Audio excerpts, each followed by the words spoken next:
Cette nuit-là, je choisis Dieu. Témoignage d'Alice van Berchem, 1869 à 1953. Avant-propos. Ce livre est un témoignage, non une biographie. Le témoignage de ce que Dieu a fait dans ma vie et par une vie qui s'est ouverte à sa grâce et s'est livrée tout entière à son service, n'appartient pas à une seule famille humaine. Il fait partie du patrimoine de la grande famille de Dieu, l'Église de Jésus-Christ.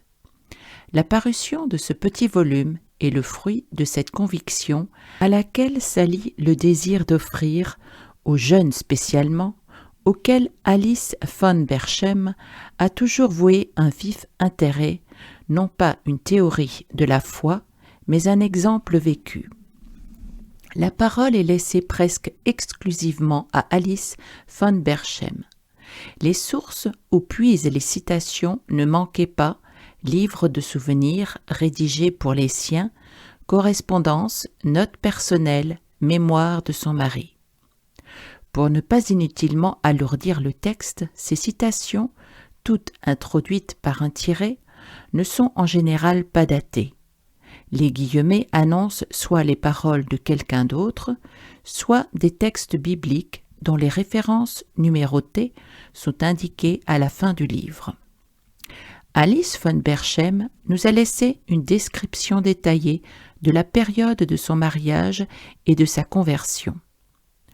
Pour donner à cette conversion son relief, il importait de faire revivre le cadre et l'époque dans laquelle elle a eu lieu.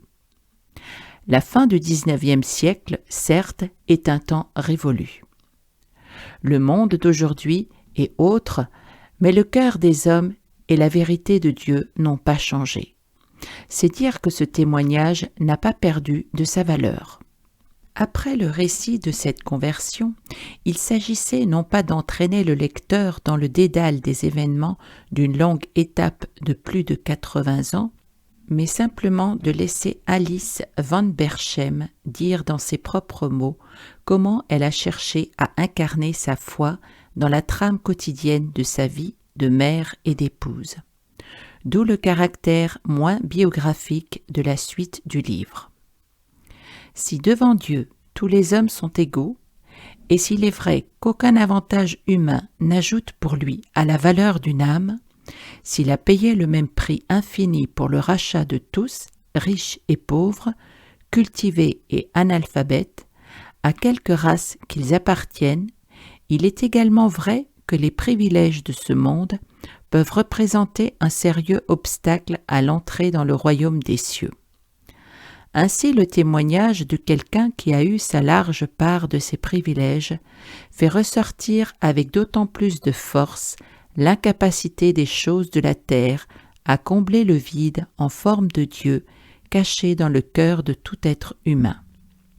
Si ces quelques pages contribuent à faire aimer davantage celui qui nous a tout donné et qui réclame notre tout, si elles aident quelqu'un à dire à Dieu un oui, sans restriction, et à entrer dans la voie bénie de l'obéissance joyeuse à sa parole, elles rempliront leur but, et bien des prières de celle qui rend ici témoignage trouveront leur exaucement.